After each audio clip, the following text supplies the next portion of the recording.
రంగా గారి హత్యానంతరం నాయకులుగా ఎదిగిన వాళ్ళు పెరిగిన వాళ్ళు ఉన్నారు. ఆ తర్వాత వాళ్ళు నిజంగా రంగా గారి ఆశయ సాధనలో వాళ్ళు నిమగ్నులు అయ్యారా, రంగా గారిని స్మరించుకున్నారా లేదా అంటే మీరేం చెప్తారు? లేదండి, ఎవరో కూడా.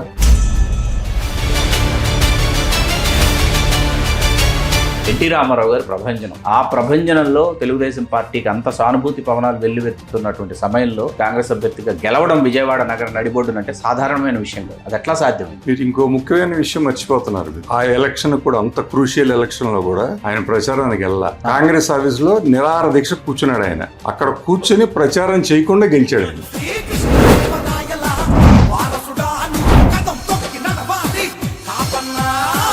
రంగా గారు డిసెంబర్ 26 వారిని అంతమొందించారు, ఇక లేరు రంగా గారు అన్నప్పుడు మీరు ఎక్కడున్నారు? ఈ దురదృష్టకరమైన జీవితంలో అత్యంత దురదృష్టకరమైన వార్త.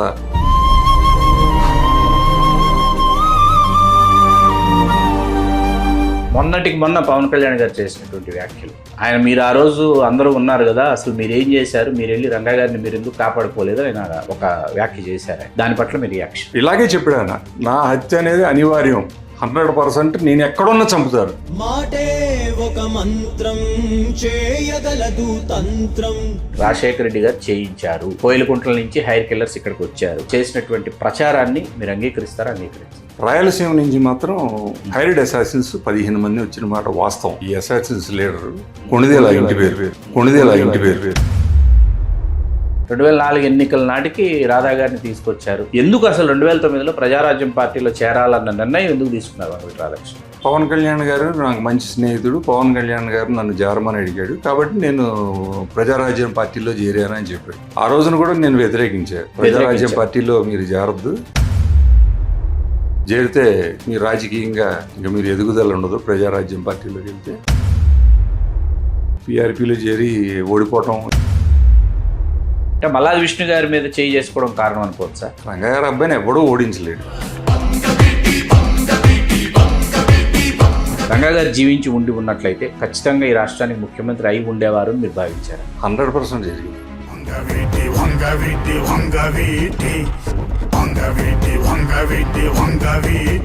వరుసగా 3 ఎన్నికల్లో దేవినేని అవినాష్ ఓడిపోవడాన్ని ఏ విధంగా విశ్లేషిస్తారు? 3 పార్టీల ద్వారా. అతని తండ్రే అతనికి శాపం. నేను ఓపెన్గా చెప్తున్నాను మీకు, ఆన్ కెమెరా. అతను చేసే హార్డ్ వర్క్కి అతను ఒక స్థానంలో ఉండాల్సిన వ్యక్తి, బట్ అతని శాపం అతని తండ్రి.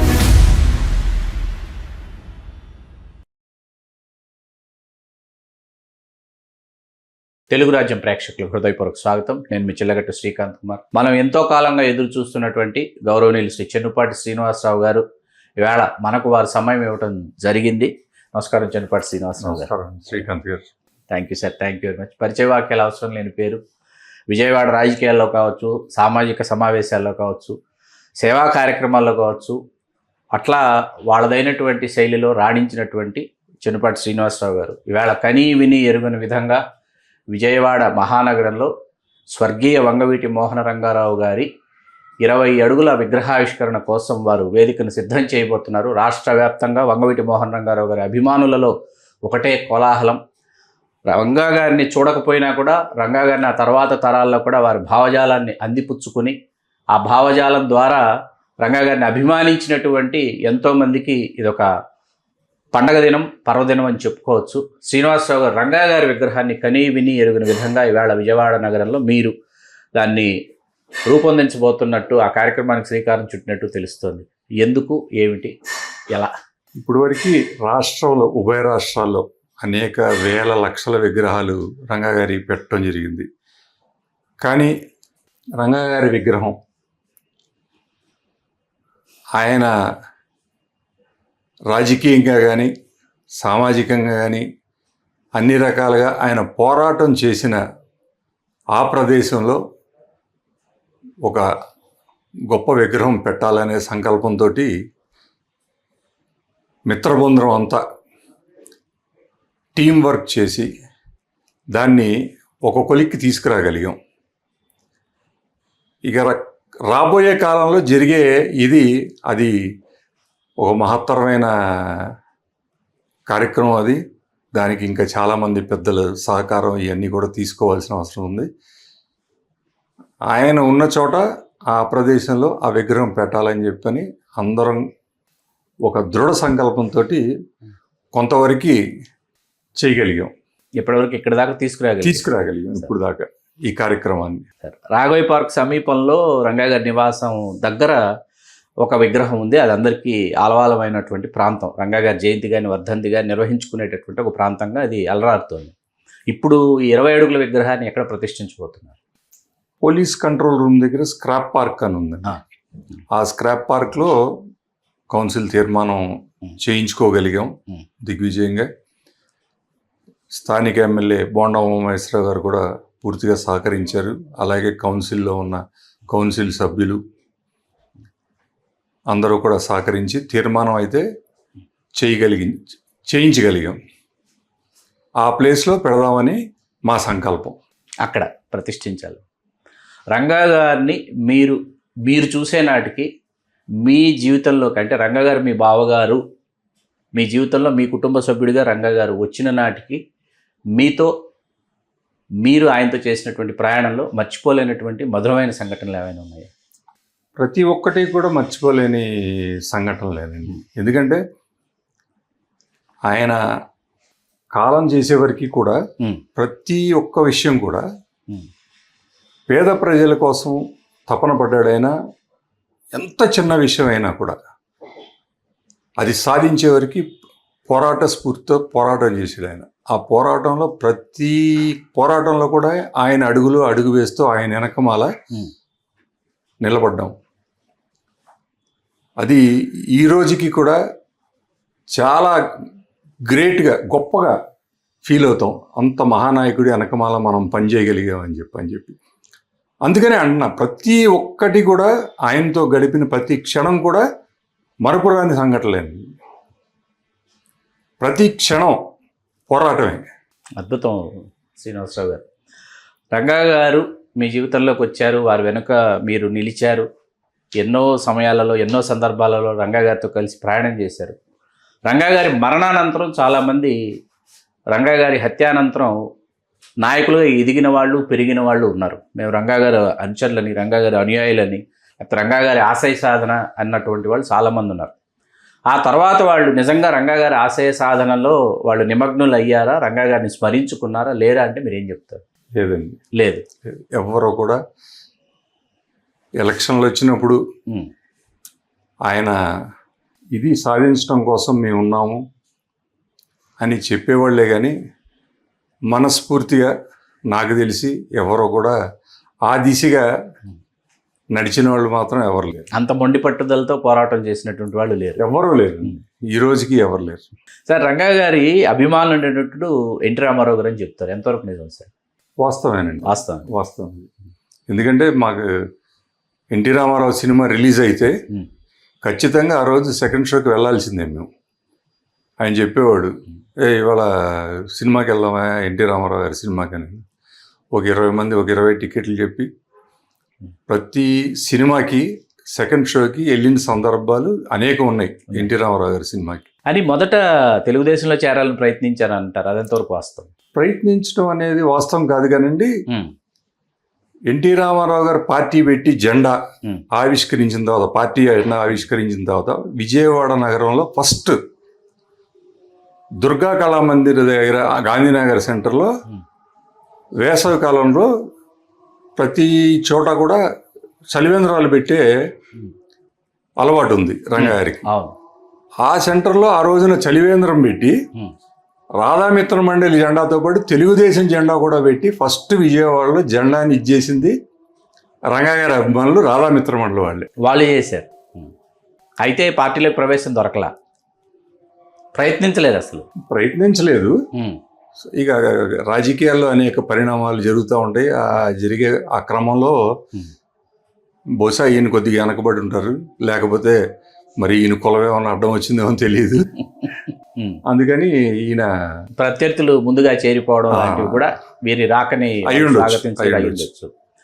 కానీ తర్వాత రాజకీయంగా విభేదించాల్సి వచ్చినప్పుడు వారు కాంగ్రెస్ పార్టీలోకి తప్పనిసరి పరిస్థితుల్లో కాంగ్రెస్ పార్టీలోకి రావాలి. ఎందుకు? దేవినేని రాజశేఖర్ గారు అక్కడ ఉన్నారు కాబట్టి వీరు కాంగ్రెస్లోనే చేరాలి. అసలు కార్పొరేటర్గా మొట్టమొదటి ఎన్నిక కార్పొరేటర్గా వారు విజయం సాధించినటువంటి ఎన్నిక. ఆ ఎన్నికలు మీరు రత్నకుమారి గారే నిర్వహించారు, రంగా గారు జైల్లో ఉన్నారని చెప్తారు. అది ఎంతవరకు వాస్తవం? ఇందులో ఒక చిన్న మీకు క్లారిటీ ఇవ్వాల్సిన అదే అందుకే అడిగారు. రంగా గారు ఎప్పుడు కూడా కాంగ్రెస్ పార్టీలో చేరదాం అనుకోలేదు, లేకపోతే ఇంకొక పార్టీలోనే చేరదాం అనుకోలేదు. అప్పటికే గత కొన్ని సంవత్సరాల నుంచి ఇండిపెండెంట్లు కానీ బ్రదర్ కానీ ఆయన బ్రదర్ రాధా గారు కానీ ఈయన కానీ వాళ్ళు చేసే కార్యక్రమాలు కొనసాగిస్తూ ఉన్నారు. అయితే ఈయన జైల్లో ఉండగా కాంగ్రెస్ పార్టీ పిళ్ళ వెంకటేశ్వరరావు గారికి టికెట్ ఇవ్వడం, ఈయన జైల్లో ఉండి ఇండిపెండెంట్గా పోటీ చేయటం. సరే, ఆ పోటీ చేసే ఆ కార్యక్రమంలో అందరూ పాలు పంచుకుని ఆయన్ని దిగ్విజయంగా గెలిపించుకోవడం జరిగింది. తర్వాత కాంగ్రెస్ పార్టీ ఆయన్ని ఓన్ చేసుకుని కాంగ్రెస్ పార్టీలో చేర్చుకుందండి. కాంగ్రెస్ పార్టీ సొంతం చేసుకుని రంగా గారి పార్టీలోకి స్వాగతించారు. అవును. ఇందులో పి శివశంకర్ గారి పాత్ర, మదన్ మోహన్ గారి పాత్ర, కేశవరావు గారి పాత్ర ఉంది, అట్లాగే మిర్యాల వెంకటరావు గారి పాత్ర, వీళ్ళందరి పాత్ర ఉందన్నది వాస్తవం. ముఖ్యంగా శివశంకర్ గారు, ఏ మదన్ మోహన్ గారు, కేశవరావు గారు, వీళ్ళ పాత్ర ముఖ్యంగా చాలా ఎక్కువగా ఉంది. వాళ్ళందరూ ఓన్ చేసుకుని వాళ్ళు ఎందుకంటే ఉన్నారు పార్టీ. యాదవ్ రెడ్డి గారు ఒక ఆయన, అంటే పిళ్ళ వెంకటేశ్వరరావు గారు రంగా గారి కోసం వదులుకోలేదా కార్పొరేటర్ స్థానాన్ని? అది చెప్తారు ఆయన, పిళ్ళ వెంకటేశ్వరరావు గారు అభిమానులు చెప్తారు. లేదండి, వదులుకోలేదంటే ఇంకా ఆయన ఆశ వదులుకున్నాడు. అంటే ఆయన పోటీ చేశాడు, ఆయన ఆ పోటీ నుంచి విరమించుకోలేదు. అలాగని పోటీలో ఉన్నానని చెప్పి ఓ ప్రచారం చేసింది కూడా ఏం లేదు. ఇక ఆయనకి రిజల్ట్ ఆ రోజునే అర్థమైంది, నామినేషన్ ఏం కానీ. సో ఇక ఆయన పోటీ నుంచి అయితే విరమించుకోలేదు, కానీ ఒక రకంగా చెప్పాలంటే ఆయన సహకరించినట్టే పరోక్షంగా. ఆయన అభిమానులు ఎలా చెప్తారంటే, పిళ్ళ వెంకటేశ్వరరావు గారు ఒక అనుచర వర్గం ఉంటుంది కదా, ఆ రంగా గారు పోటీ చేద్దాం అనుకునేటప్పటికి పిళ్ళ వెంకటేశ్వరరావు గారు డ్రాప్ అయిపోయి రంగా గారికి స్పేస్ ఇచ్చారు, ఇట్లా చెప్పుకుంటా ఉంటారు పాపం. సార్, 85 ఎన్నికలు నిజంగా వాస్తవానికి ఆంధ్రప్రదేశ్లో ఎన్టీ రామారావు గారి ప్రభంజనం. ఆ ప్రభంజనంలో తెలుగుదేశం పార్టీకి అంత సానుభూతి పవనాలు వెల్లువెత్తుతున్నటువంటి సమయంలో విజయవాడ తూర్పు నియోజకవర్గం నుంచి ఆ రోజు అసలు పోటీ చేసి కాంగ్రెస్ అభ్యర్థిగా గెలవడం విజయవాడ నగర నడిబొడ్డునంటే సాధారణమైన విషయం కాదు. అది ఎట్లా సాధ్యమైంది సార్? మీరు ఇంకో ముఖ్యమైన విషయం మర్చిపోతున్నారు మీరు. సార్ చెప్పండి. ఆ ఎలక్షన్ కూడా, అంత క్రూషియల్ ఎలక్షన్ లో కూడా ఆయన ప్రచారానికి వెళ్ళా, వంగవీటి మోహన్ రంగారావు గారు ప్రచారానికి వెళ్ళా, కాంగ్రెస్ ఆఫీస్ లో నిరాహార దీక్ష కూర్చున్నాడు ఆయన. ఓకే, విజయవాడ గాంధీ భవన్, విజయవాడ గాంధీ మన కాంగ్రెస్ ఆఫీస్ నిరాహార దీక్ష కూర్చున్నాడు ఆయన. అక్కడ కూర్చొని ప్రచారం చేయకుండా గెలిచాడు ఆయన. అక్కడే ఉన్నారు, ప్రచారానికి రాలేదు, ఆయన విజయవంతంగా దిగ్విజయంగా గెలిచాడు. అడుసుమిల్లి జయప్రకాష్ గారు కాదండి, ఆయన యార్లగడ్డ శివరాం ప్రసాద్ కాదండి, యార్లగడ్డ ఆయన పేరు లెక్చరర్ అండి. ఆయన లయలా కాలేజీలో లెక్చరర్. ఆయన మీద ఆయన్ని నుంచో పెట్టారు టీడీపీ తరఫున. అసలు ప్రచారానికి రాకుండా గెలుపొందారు. రాజకీయంగా రామారావు గారిని విభేదించాల్సి వచ్చినప్పుడు, అట్లాగే శాసనసభలో రామారావు గారిని చాలా ఈయన వాగ్దాడితో ఇబ్బందుల పాలు చేస్తున్నప్పుడు, ఆ తర్వాత ఎప్పుడైనా మీతో రంగా గారు వాటిని పంచుకున్నారా? ఆ అనుభవాల్ని, రామారావు గారిని ఇట్లా శాసనసభలో ఇవాళ ఎదిరించాల్సి వచ్చింది, ఒకప్పుడు ఆయన అభిమాన కథానాయకుడు రామారావు గారు, కానీ రాజకీయంగా ఇక్కడ విభేదించి ఇరు పార్టీలో ఉన్నటువంటి నేపథ్యం, దీన్ని ఎట్లా మీరు విశ్లేషిస్తారు? మేము ప్రత్యక్షంగా చూసామండి. చూసారా? అసెంబ్లీలో ఆయన మాట్లాడేటప్పుడు మేము విజిటర్స్ గ్యాలరీ ఉంటుంది కదా, విజిటర్స్ గ్యాలరీలో నుంచి చూసేవాళ్ళం, ప్రత్యక్షంగా చూసాం. అది ఆయన అనుభవాలు పంచుకోవాల్సిన అవసరం కూడా లేదు, వీక్షించారు, ప్రత్యక్షంగా మేము చూసాము. అక్కడ ఏమనిపించింది చూసినప్పుడు? గొప్ప నాయకుడు అనిపిస్తుంది అండి. ఎన్టీ రామారావు లాంటి స్టాల్వార్డ్ తోటి ఆయన పోటీగా అసలు వాగ్దాటిని వినిపించి అసలు ఇబ్బందులు పాలు చేసి రామారావు గారు లీడర్షిప్ కనపడేది అండి, కనిపించి లీడర్షిప్ కనపడేది. సార్, రంగా గారు డిసెంబర్ 26 వారిని అంతమొందించారు, ఇక లేరు రంగా గారు అన్నప్పుడు మీరు ఎక్కడున్నారు? ఆ వార్త మొట్టమొదటిసారి మీరు దురదృష్టవశాత్తు మమ్మల్ని అందరినీ ఒక కేసులో ఇన్వాల్వ్ చేయడం, మా కండిషన్ బెయిల్ మీద మమ్మల్ని మచిలీపట్నంలో ఉంచడం జరిగింది కోర్టు ఆర్డర్ ప్రకారం. సో మా దురదృష్టం, ఆ టైంకి మేము అక్కడ ఆయన్ని కాపాడుకోవడానికి ఉండలేకపోయాం. మార్నింగ్ 4 ఎప్పుడో ఫోన్ చేశారు, మాకు దగ్గరలో ఒక పెద్ద మనిషి ఇల్లు ఉంది, ఆయన ఇంటికి ఫోన్ చేసి మమ్మల్ని పిలవమంటే మేము వెళ్తే ఈ దురదృష్టకరమైన మా జీవితంలో అత్యంత దురదృష్టకరమైన వార్త.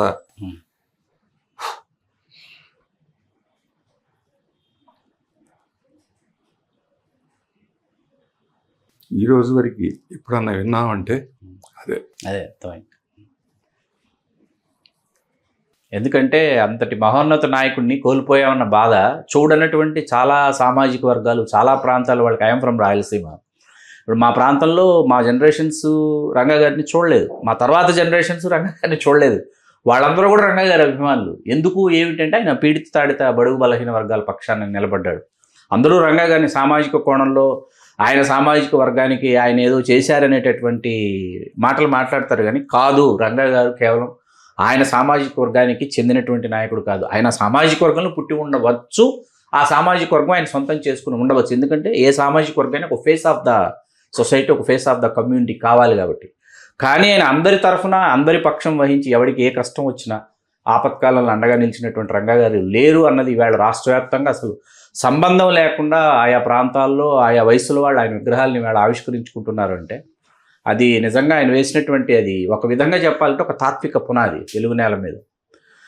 సార్, మొన్నటికి మొన్న పవన్ కళ్యాణ్ గారు చేసినటువంటి వ్యాఖ్యలు, ఆయన మీరు ఆ రోజు అందరూ ఉన్నారు కదా, అసలు మీరు ఏం చేశారు, మీరు వెళ్ళి రంగా గారిని మీరు ఎందుకు కాపాడుకోలేదు ఆయన ఒక వ్యాఖ్య చేశారు. ఆయన దాని పట్ల మీ రియాక్షన్? నేను తెలియక చేసిన వ్యాఖ్య అనుకుంటున్నాను. ఎందుకంటే రంగా గారికి మీకు చెప్తాను, 25వ తారీఖు నైట్, అంటే ఎవ్రీ డే ఈవినింగ్ 9 ఆ టైంకి మేము ఫోన్ చేసి మాట్లాడతాం అలవాటు నాకు, మాకు మీకు మచిలీపట్నం నుంచి. ఆయన నిరాహార దీక్ష చేసే శిబిరంలో ల్యాండ్ లైన్ ఉండేది. ఆ రోజు కూడా మాట్లాడామండి, 9:30కి మాట్లాడాను నేను.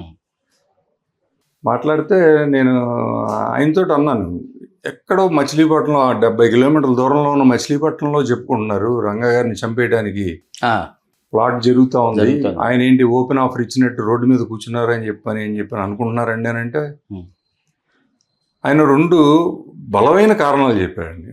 ఒకటి, నేను ఎక్కడికన్నా 1 నెల 2 నెలల్లో వీళ్ళకి దూరంగా వెళ్ళి ఉందాము అని అంటే ఫైనాన్షియల్ ఇది లేదు, స్ట్రెంగ్త్ లేదు. 2, ఒకవేళ ఇక్కడుంటే విజయవాడ నగరంలోనే ఉండి నేను ఎప్పుడు బయటికి వెళ్ళినా 100-150 మంది నాకు సెక్యూరిటీగా బయలుదేరుతున్నారు నా వెనక, మళ్ళీ నన్ను కాపాడుకుంటానికి. నా హత్య అనేది అనివార్యం అనేది నాకు తెలుసు అని చెప్పేసారు. ఇలాగే చెప్పాడు ఆయన, నా హత్య అనేది అనివార్యం, 100% నేను ఎక్కడున్నా చంపుతారు. నిరాహార దీక్ష శిబిరంలో కూర్చుంటే తక్కువలో జరుగుతుంది నష్టం, బయట తిరుగుతుంటే 100-150 మంది ఉంటారు కాబట్టి నష్టం ఎక్కువ జరుగుతుంది. అందుకని ఈ నిర్ణయం తీసుకుని నేను పైపెచ్చు ఈ పట్టాల విషయం కూడా కలిసి రావటం, పోలీసులు హరాస్మెంట్ స్టార్ట్ చేయటం, ఇళ్ల పట్టాలు కృష్ణలంక, ఇక డెసిషన్ తీసుకున్నాను నేను నిరాహార దీక్షలో కూర్చోవాలని చెప్పని. ఈ 2 బలమైన కారణాలు, అంటే ఇతరులకు నష్టం జరగకూడదు. ప్లస్ ఇంకొకటి, ఆ రోజున తెల్లవారుజామున 6ంటికి సుధీర్ కుమార్, శివశంకర్ గారి అబ్బాయి రావాలి శిబిరం దగ్గరికి. పైపెచ్చి ఆ రోజు క్రిస్మస్ 25వ తారీఖు రాత్రి అందరినీ వెళ్ళిపోమన్నారు ఆయన. స్వయంగా ఆయనే ప్రతి ఒక్కళ్ళని మీరు వెళ్ళిపోయి మీ క్రిస్మస్ ఇవన్నీ సెలబ్రేట్ చేసుకుని, ఎందుకంటే ఎక్కువ మంది ఆ సామాజిక వర్గం వాళ్ళు ఎక్కువ ఉండేవాళ్ళు, అనుచరుల్లో వాళ్ళు ఎక్కువ మంది. అలాగే వాళ్ళందరినీ పంపించేసి పొద్దున్నే 6 o'clock వచ్చి గుణదల ప్రాంతం నుంచి వచ్చేవారు ఆయన కోసం. గుణదల ఏంటండి, పెజ్జోనపేట, ప్రైజర్పేట, 1 టౌన్ నుంచి అంతా ఎక్కువ మంది ఆ సామాజిక వర్గం ఉండేవాళ్ళు. ఆ ఒక్కళ్ళే కాదు, అన్ని సామాజిక వర్గాలు, ముస్లిమ్స్ ఉండేవాళ్ళు, బ్రాహ్మిన్స్ ఉండేవాళ్ళు, అన్ని సామాజిక వర్గాలు ఉండేవాళ్ళు. వాళ్ళందరినీ ఆయన పంపించేశారు స్వయంగా. అంటే బహుశా ఆయన ఆ రోజు ఆ తెల్లవారుజామున జరుగుతుందని ఆయన ఊహించకపోయి ఉండొచ్చు, కానీ బట్ ఎనీ డే జరుగుతుంది అనేది మాత్రం ఆయనకు రూఢీగా తెలుసు. మానసికంగా సంసిద్ధులు అయిపోయారు, ఆయన సంసిద్ధమయ్యే కూర్చున్నారు. సార్, దేవినేని రాజశేఖర్ గారు నాకు తెలియదు జరుగుతుందని, జరిగిపోయింది, ఎట్టి పరిస్థితుల్లో ప్రభుత్వంలో ఉన్నాను కాబట్టి ఇటువంటి చర్యకైతే నేను పాల్పడను అని ఆయన గతంలో చాలా ఇంటర్వ్యూలో చెప్పారు. ఎన్టీ రామారావు గారు కూడా స్వయంగా, మీకు తెలుసో తెలియదు, రామారావు గారితో నాకు చాలా వ్యక్తిగత పరిచయం. రామారావు గారిని నేను ప్రశ్నించినప్పుడు రామారావు గారు నాతో చెప్పినటువంటి సమాధానం ఏంటంటే, రాత్రి అరెస్ట్ చేసి ప్రభుత్వ ఆసుపత్రికి తరలిస్తామని చెప్పారు నాతో, అంతమంది ఇస్తారని నాకు తెలియదు, నేను ఎట్టి పరిస్థితుల్లో నేను అంగీకరించేవాడిని కాదు, నాకు తెలియదు అని స్వయంగా ఎన్టీ రామారావు గారు చెప్పారు. అసలు ఎవరు బాధ్యులు, ఏమిటి అసలు బహిరంగ రహస్యం అని కొంతమంది మాట్లాడతారు. మొన్న కూడా బహిరంగ రహస్యమేది అని అంటారు. ఇది వర్గపోరా, లేకపోతే ప్రభుత్వం తీసుకున్నటువంటి నిర్ణయమా? ఎందుకు చంద్రబాబు నాయుడు గారు, కోడెల శివప్రసాదరావు గారు వీళ్ళందరూ కూడా ఆ రోజు కోడెల శివప్రసాదరావు గారు స్వయంగా హోంశాఖ మాత్యులు. అసలు ఏం జరిగింది సార్? ఎవరు తీసుకున్నారు ఈ నిర్ణయం అని మీరు అనుకుంటారు? ఖచ్చితంగా ప్రభుత్వ హత్యనండి రంగా గారిది, అందులో అనుమానం ఏం లేదు. ఇప్పుడు మీరు చెప్పిన కోడెల శివప్రసాద్ కానీ, తర్వాత అప్పుడు డీజీపీగా ఉన్న రామ్మోహన్ రావు గారు, పిఎస్ రామ్మోహన్ రావు ఎవరో ఆయన కానీ, తమిళనాడు గవర్నర్ తర్వాత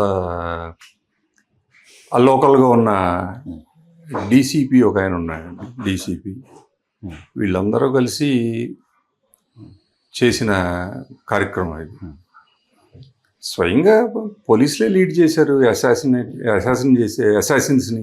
ఓకే, వాళ్ళే తీసుకొచ్చారు, వాళ్ళే లీడ్ చేశారు అసాసిన్స్ని ఆ స్పాట్ దగ్గరికి, రంగా గారు కూర్చున్న శిబిరం దగ్గరికి, అక్కడికి. సార్ దీని మీద కూడా ఈ మధ్య కాలంలో సార్ మరీ ముఖ్యంగా 2024 ఎన్నికలకు ముందు కొన్ని న్యూస్ ఛానల్స్ కావచ్చు, మెయిన్ స్ట్రీమ్, కొంత సోషల్ మీడియాలో, కొంతగా చాలా ఎక్కువ సోషల్ మీడియాలో కొంతమంది పనిగట్టుకొని దీనికి రాజశేఖర రెడ్డి గారికి అంటగట్టేటటువంటి ప్రయత్నం ఒకటి చేశారు. రాజశేఖర రెడ్డి గారు చేయించారు అని చెప్పి, కోయిలకుంట్ల నుంచి హైర్ కిల్లర్స్ ఇక్కడికి వచ్చారు, అసాసిన్స్ వాళ్ళు ఇక్కడికి వచ్చారు అని, అది రాజశేఖర రెడ్డి గారికి సంబంధం ఉందని చేసినటువంటి ప్రచారాన్ని మీరు అంగీకరిస్తారా, అంగీకరించారు? డైరెక్ట్గా రాజశేఖర రెడ్డి హస్తం ఉందా లేదా అనేది అది అంత ఆథెంటికేటెడ్ ఇన్ఫర్మేషన్ కాదు కాబట్టి I can't comment on that. కానీ మీరు చెప్పినట్టు రాయలసీమ నుంచి మాత్రం హైర్డ్ అసాసిన్స్ 15 మంది వచ్చిన మాట వాస్తవం. కోయిలకుంట ప్రాంతం నుంచి నా సామాజిక వర్గాలు కూడా తెలుసు. అవును, మిర్యాల వెంకట్రావు గారితో వాళ్ళతో మాట్లాడుతున్నప్పుడు జరిగినటువంటి చర్చల్లో వాళ్ళకి అసలు ఎవరిని అంతమొందించడానికి వస్తున్నారో కూడా వాళ్ళకి తెలియదు 100% అని చెప్పారు. వెంకట్రావు గారు చెప్పారు, 100%. వాళ్ళని తీసుకొచ్చారు. ఇంటి పేరు గుర్తుంది కానీ నాకు అతని పేరు గుర్తులేదండి. అతను ఈ అసాసిన్స్ లీడర్ కొణిదేల ఇంటి పేరు, ఆ ఇంటి పేరు, అతని ఇంటి పేరు కొణిదేల. అతను లీడ్ చేసాడు ఈ 15 మంది అసాసిన్స్ ని. అయితే ఈ 15 మందితో పాటు ఇక్కడ లోకల్గా ఉన్న తెలుగుదేశం పార్టీ వీళ్ళు కూడా కోఆపరేట్ చేశారు. కోఆపరేట్ చేసి అంటే లోకల్ ఇది వాళ్ళకి తెలియదు కదా. అవును, తెలియదు. వాళ్ళు కూడా కోఆపరేట్ చేశారు. మీరు అన్న 100% కరెక్ట్. ఆ అసాసిన్స్ ఆయన్ని హత్య చేసిన తర్వాత రాష్ట్రం తగలబడుతున్నప్పుడు వాళ్ళకి తెలిసింది వాళ్ళు ఎవరిని హత్య చేశారు. వాళ్ళకి అప్పుడు అర్థమైంది, అప్పటిదాకా తెలియదు వాళ్ళకి తెలియదు ఎటువంటి నాయకుడిని మీదకి వెళ్ళామన్నది వాళ్ళకి తెలియదు. సార్ మరి రాజయువరాజ్ థియేటర్లు ఉన్నాయి, సాక్షాత్తు రాజశేఖర రెడ్డి గారు అని తెలుసు. రాజశేఖర రెడ్డి గారు భవిష్యత్తులో, ఎందుకంటే 85లో ఆయన పిసిసి అధ్యక్షుడు, రంగా గారు మొట్టమొదట ఎన్నికల్లో పోటీ చేసి గెలిచినప్పుడు రాజశేఖర రెడ్డి గారు స్వయంగా పిసిసి అధ్యక్షుడు. ఆయన తనకంటూ పూర్తి స్థాయిలో రాష్ట్ర వ్యాప్తంగా అన్ని సామాజిక వర్గాల్లో, మరీ ముఖ్యంగా కాపు సామాజిక వర్గంలో ఒక వర్గాన్ని ఆంధ్ర ప్రాంతంలో పెంపొందించుకోవాలని, అందులో సింహభాగం రంగా గారిని ఎంతో అభిమానించారని చెప్తారు. కొన్ని అంత క్రితం జరిగినటువంటి కొన్ని సమావేశాలలో రాజశేఖర రెడ్డి గారు, కేవీపీ రామచంద్రరావు గారు, రంగా గారితో ఉన్నటువంటి ఫోటోగ్రాఫ్స్ కూడా మనకి వాళ్ళ సోషల్ మీడియాలో దర్శనమిస్తాయి. ఈ రాజయువరాజ్ థియేటర్ల బాధ్యతని రంగా గారికి అప్పచెప్పారంటారు, వాస్తవం? లేదు, అది అబద్ధం. కాకపోతే రాజశేఖర రెడ్డి గారితో ఆయన పిసిసి ప్రెసిడెంట్ అవ్వకముందు నుంచి కూడా సాన్నిహిత్యం ఉంది. ప్రతిసారి హైదరాబాద్ వస్తే రాజశేఖర రెడ్డి ఇంటికి వెళ్లకుండా, ఆయనతో మాట్లాడకుండా మేము ఎప్పుడు విజయవాడ వెనక్కి వెళ్ళేవాళ్ళం కాదు. అంత ఇది ఉంది, ఆయనతో సాన్నిహిత్యం ఉంది. తర్వాత శాసనసభ్యుడు అయిన తర్వాత, రంగా గారు శాసనసభ్యుడు అయిన తర్వాత ఇప్పుడు జేసీ దివాకర్ రెడ్డి కానీ, రాంభూపాల్ రెడ్డి కానీ, మైసూరారెడ్డి కానీ, రంగా గారు, రాజశేఖర్ రెడ్డి, ఈ 5గురు ఎవ్రీ వీక్ ఒకళ్ళ ఇంట్లో కలిసేవాళ్ళు. అంత సాన్నిహిత్యంగా ఉండేవాళ్ళు, ఒక టీం లాగా. కానీ ఒకటి కొద్దిగా నేను గమనించింది ఏంటంటే, రంగా గారు ఎప్పుడైతే ఈ కోస్టల్ డిస్ట్రిక్ట్స్ ఈ ఇట్లో ఆయన నాయకత్వం ఎప్పుడైతే పెరిగిపోయిందో, ప్రబలంగా పెరిగిపోయిందో, అప్పుడు కొద్దిగా ఏదన్నా ఆయనకి రాజశేఖర రెడ్డి గారికి ఏమన్నా ఈర్ష్య ఏమన్నా మొదలైందేమో అనిపించింది కొన్ని సంఘటనలు.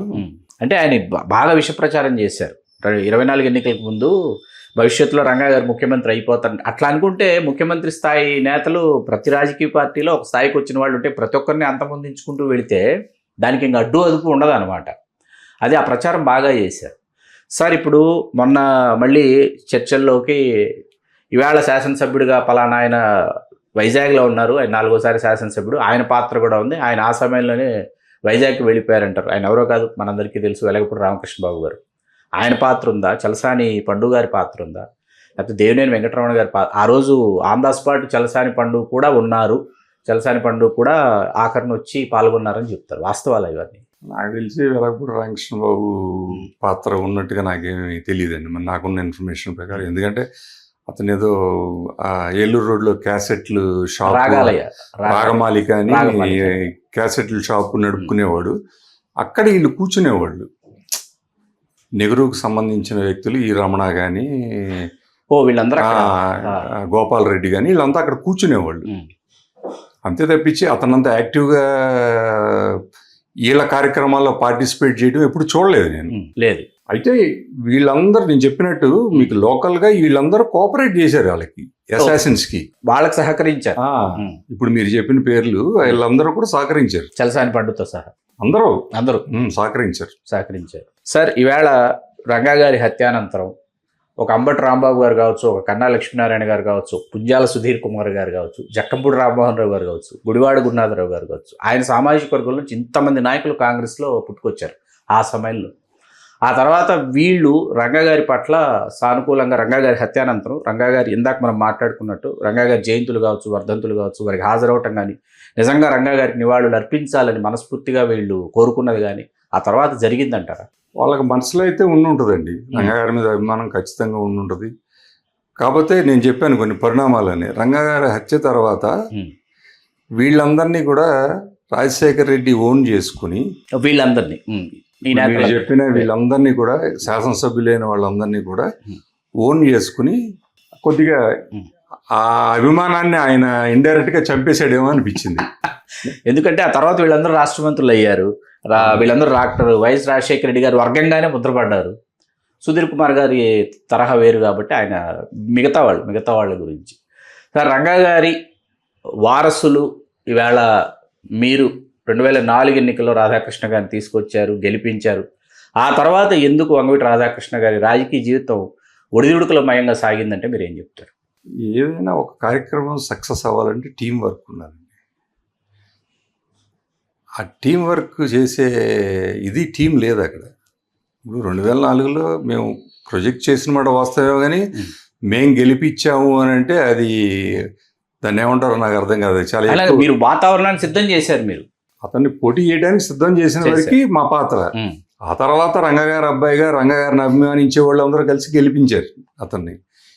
ఇంకా ఆ తర్వాత అతను ఒక టీం వర్క్ లేకుండా అంతా స్వయం నిర్ణయాలు, సొంత నిర్ణయాలు తీసుకోవటం, వ్యక్తిగత నిర్ణయాలు తీసుకోవటం, తప్పుడు అడుగులు వేయటం, ఇవన్నీ అని నేను అనుకుంటున్నా. తప్పుడు అడుగులు వేశాడని, బట్ యాజ్ ఆన్ టుడే ఇప్పుడు కనపడతా ఉంది కదా.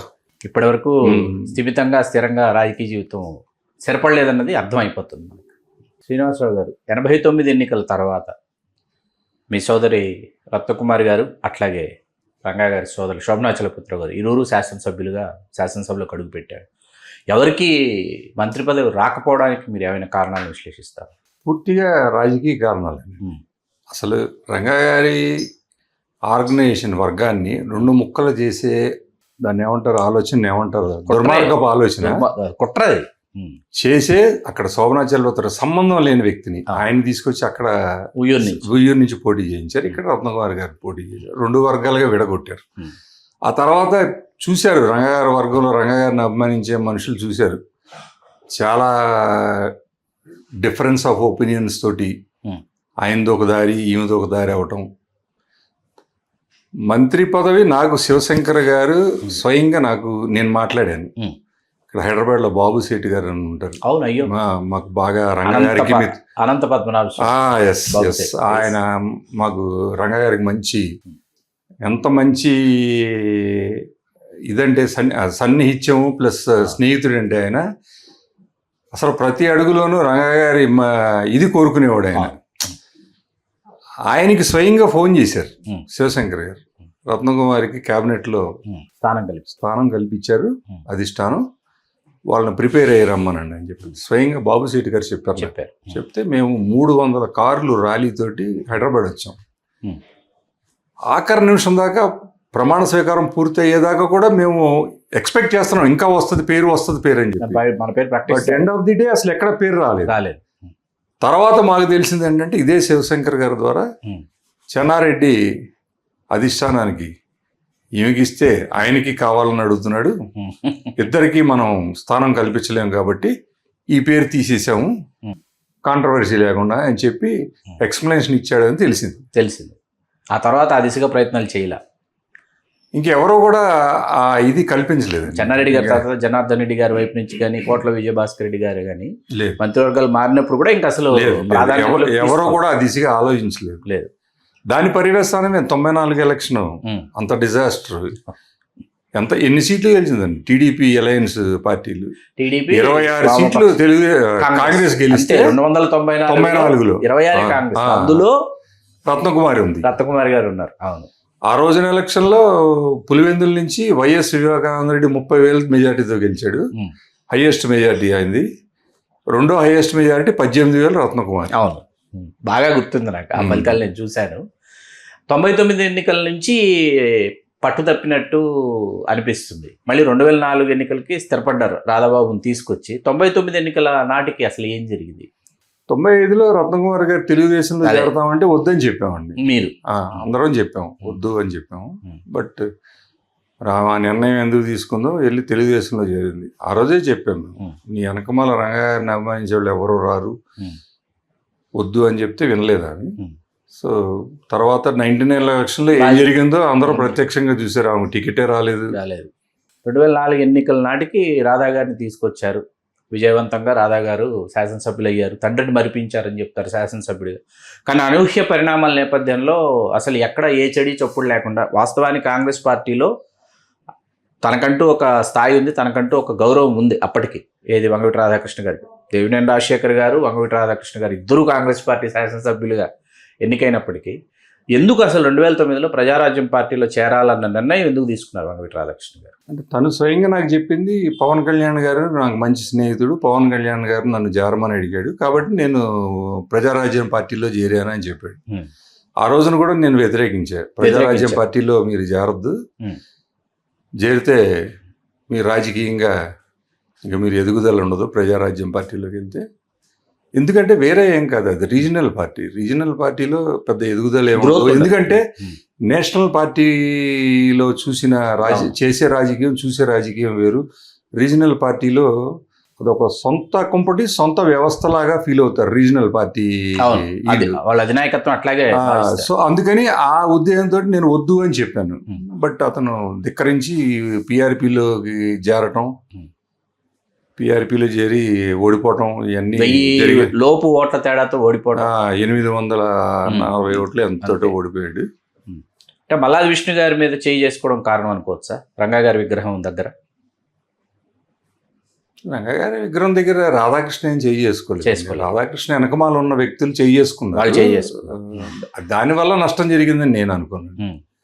రంగా గారి అబ్బాయి ఓడిపోయాడంటే దానికి కారణం స్వయంకృత అపరాధాలు తప్పించి, ఒకళ్ళు ఓడించారు అని అంటే అది ఇక బూత్ అండి.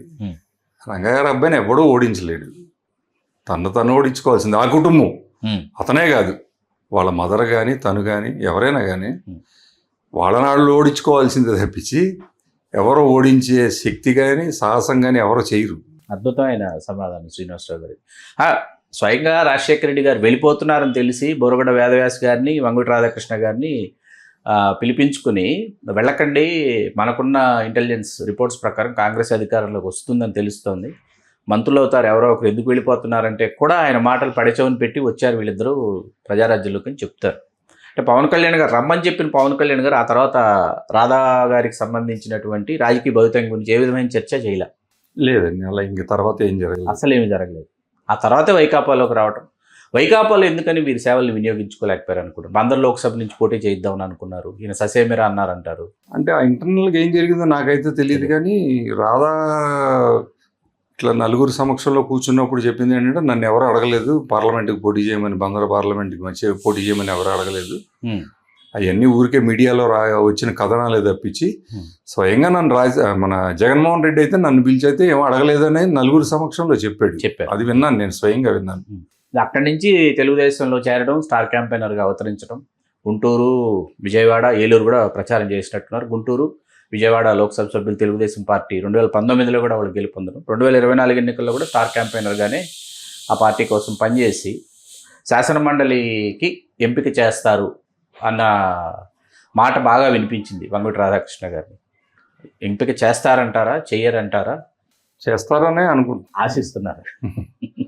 అంటే రంగా గారి మొన్న జరిగినటువంటి వర్ధంతి సందర్భంగా కూడా ఎక్కడా కూటమిలో ఎవరు నివాళులు అర్పించినటువంటి ఇవి కనిపించలా. దాని గురించి సోషల్ మీడియాలో చాలా పెద్ద ఎత్తున పవన్ కళ్యాణ్ గారితో సహా సోషల్ మీడియాలో దాని గురించి ప్రచారం జరిగింది. మీరు రంగా గారికి ఎవరు నివాళులు అర్పించలా, మరి రాధాకృష్ణ గారు అక్కడ ఉన్నారు, మరి వారి తండ్రిగా వారిని గౌరవించాలి కదా అని చెప్పేసి దీన్ని ఎట్లా విశ్లేషిస్తారు? ఇంకొక విషయం చెప్తానండి. సార్ 94 రత్నకుమారి గారు గెలిచిన తర్వాత పూర్తిగా రాజకీయాలకు దూరం అయిపోయారు. రాజకీయాల్లో ఆమె లేదు. 94లో గెలిచిన తర్వాత కూడా రాజకీయాల నుంచి ఏదో శాసనసభ్యురాలుగా ఉంది, కానీ రాజకీయంగా ఆమె దూరంగానే ఉంది. ఎక్కడ రాజకీయాల్లో ఏ లేదు. 2004 మళ్ళీ రాధాకృష్ణ శాసనసభ్యుడే వరకు ఈ 10 సంవత్సరాల్లో ఏ కూటమి ఏ పార్టీ ఎవరూ చేయలేదండి. రంగా గారి అభిమానులు ప్రతి సంవత్సరం చేస్తానే ఉన్నారు. ఆ 10 సంవత్సరాలు ఎవరున్నా లేకపోయినా ఆ కుటుంబం నుంచి కూడా ఎవరు లేరు. వంగవీటి కుటుంబం నుంచి కూడా ఎవరు లేరు. అయినా ఆయన జయంతి కార్యక్రమం ఆగలేదు, ఆయన వర్ధంతి కార్యక్రమాలు ఆగలేదు, ఆయన విగ్రహావిష్కరణలు ఆగలే. వాటి పాటికి జరుగుతూనే ఉన్నాయి. దానికి ఎవరు చేయవసరం లేదండి. కూటమిలో పార్టీల్లో ఇంకో పార్టీ వాళ్ళు చేయవసరం లేదు రంగా గారి కార్యక్రమాలు. రంగా గారు అభిమానించేవాళ్ళు కొన్ని కోట్ల మంది ఉన్నారు ప్రపంచవ్యాప్తంగా. అమెరికాలో చేస్తున్నారు, లండన్లో చేస్తున్నారు, ఆస్ట్రేలియాలో చేస్తున్నారు, దుబాయ్లో చేస్తున్నారు. ఎవరు చేయమంటే చేస్తున్నారు. అక్కడ ఎవరున్నారంటే వాళ్ళకి ఎవరు వెనుదన్ను వాళ్ళకి చేస్తారు అంతే. అది ఇక ఈ భూమి ఆకాశం ఈ సూర్యుడు చంద్రుడు ఉన్నంతకాలం అది కొనసాగుతూనే ఉంటుందండి. ఆయన్ని ఎవరూ మర్చిపోరు. సార్ చైతన్య రథం సినిమా తాలూకు ప్రింట్ అసలు అవైలబిలిటీలో లేదు, నెగిటివ్ కూడా అవైలబిలిటీలో ఎక్కడుందో నాకు తెలుసు, కానీ నేను చెప్పనని డైరెక్టర్ ధవళ సత్యం గారు చెప్తారు. ఏం జరిగింది? ఉందండి, ప్రింట్ ఎందుకు లేదు? రాధాకృష్ణ దగ్గర ఉందండి. ఉందండి. అది త్వరలో యూట్యూబ్లోనో లేకపోతే ఓటీటీ ప్లాట్ఫామ్స్లోనో చూడాలని అభిమానులు కోరుకుంటున్నారు. ఆ విషయం నేను చెప్పలేను, కానీ బట్ ప్రింట్ అయితే మాత్రం ఉంది. ప్రింట్ అయితే రాధాకృష్ణ దగ్గర ఉంది. దాన్ని అయితే కాపాడి దాన్ని జాగ్రత్త పరిచారు. ఈ మధ్య కాలంలోనే దానికి సంబంధించి ప్రాసెస్కి పంపించారని కూడా అన్నారు. వాస్తవంగా అయితే అసలు లేదు అన్నది వినిపించింది. అబద్ధం లేదు అనే మాట అబద్ధం ఉంది. సార్ మీరు ఇందాక కుటుంబంలో కూడా ఎవరు రంగా గారి జయంతులు కానీ వర్ధంతులు కానీ ఏవి కొనసాగించలేదు అని అన్నారు మీరు. వంగవీటి శంతన్ కుమార్ గారు, అట్లాగే ఇప్పుడు ఆ మధ్యకాలంలో వంగవీటి నరేంద్ర గారు, శంతన్ కుమార్ గారు చాలా కార్యక్రమాల్లో పాల్పంచుకోవటం, వారి సోదరులు మేఘనాథ్ గారు కావచ్చు, శ్రీనివాస్ ప్రసాద్ గారు కావచ్చు. తర్వాత ఈ మధ్యకాలంలో నరేంద్ర గారు చాలా ఆయన చైతన్యవంతంగా రాష్ట్ర వ్యాప్తంగా కలదిరిగినటువంటి దీనిని మీరు వీళ్ళ కుటుంబ సభ్యుల యొక్క ఈ భాగస్వామ్యాన్ని మీరు ఎట్లా విశ్లేషిస్తారు? అది డిస్టర్బ్ చేయడానికి తప్ప వేరే కార్యక్రమం కాదండి. కాదు. నిజంగా ఆయన ఆశయాల్ని ఆయన మనోభావాల్ని కొనసాగించాలనుకున్నప్పుడు ఉమ్మడిగా చేసుకుంటే గొప్పగా ఉంటుంది, గౌరవంగా ఉంటుంది. ఎవరికాళ్ళు విడివిడిగా ఆయన చేస్తాను ఈయన చేస్తాను అది కేవలం వాళ్ళ ఎగ్జిస్టెన్స్ కోసం చేసే కార్యక్రమంలా కనపడుతుంది తప్పించి నిజంగా ఆయన ఆశ సాధన కోసం చేస్తున్నట్టుగా నేనైతే 100% ఒప్పుకోను. నేను సార్ ఆశా కిరణ్ గారు ఇవాళ వచ్చారు, క్రియాశీలక రాజకీయాలకు ప్రవేశిస్తారని చెప్తున్నారు. మీ పాత్ర ఎంతవరకు ఉందనుకోవచ్చు ఆశా కిరణ్ గారిని క్రియాశీలక రాజకీయాలకి తీసుకురావడంలో? వస్తే ఏ రాజకీయ పార్టీ ద్వారా ఆవిడ తన ప్రయాణాన్ని కొనసాగిస్తుందని మీరు అనుకుంటున్నారు? ఆమెని రాజకీయాల్లోకి తీసుకొచ్చే దీంట్లో మాత్రం నా పాత్ర 0 అండి. లేదు. ఆ పాప తను ఇంట్రెస్ట్ తోటి ఈ ఆర్గనైజేషన్ కాపాడుకోవడం కోసం వచ్చానని చెప్పింది నాకు. రాధారంగా వచ్చిన తర్వాత చెప్పింది నాకు. వచ్చాడే చెప్పాను. కేవలం ఆ ఉద్దేశంతో వచ్చానని చెప్పి. సరే, రాజకీయంగా మీరు అడిగినట్టు ఏ పార్టీలో చేరతారు అని అంటే అది నేను కూడా అడిగా ఆ పాపని. మీరు అడిగారు. ఇప్పుడైతే ఏ రాజకీయ పార్టీలో చేరే ఉద్దేశం లేదు. ఫస్ట్ ఒక కట్టడిగా రంగా గారిని, నాన్నగారిని అభిమానించే వాళ్ళందరినీ ఒక కట్టడిగా తీసుకొచ్చి వాళ్ళకి నేనున్నాను అనే ఒక భరోసా కల్పించిన తర్వాత అప్పుడు రాజకీయ దీని గురించి ఆలోచిస్తాను నేను. అప్పుడు దాకా అయితే నేను రాజకీయాల గురించి ఆలోచించే ఉద్దేశం లేదు అని చెప్పింది తను. సార్ కూటమి ప్రభుత్వ పనితీరు ఎలా ఉందని మీరు అనుకుంటున్నారు? కూటమి గురించి నేనైతే మాట్లాడలేను, కానీ నేను ఇప్పుడు ప్రస్తుతం తెలుగుదేశంలో ఉన్నా కాబట్టి తెలుగుదేశం పార్టీ గురించి వీళ్ళ గురించి చెప్పమంటే నేను చెప్తాను. కార్యకర్తలు కానీ సెకండరీ గ్రేడ్ లీడర్లు కానీ ఎవరో కూడా సంతృప్తిగా లేరు. ఎందుకు లేరు? అధికారంలో ఉన్నారు కదా.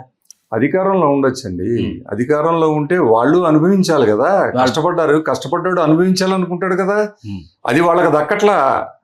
ఏదో గుర్తింపు ఇది నిజం, ఇది 100% నిజం. ఇది గ్రహిస్తే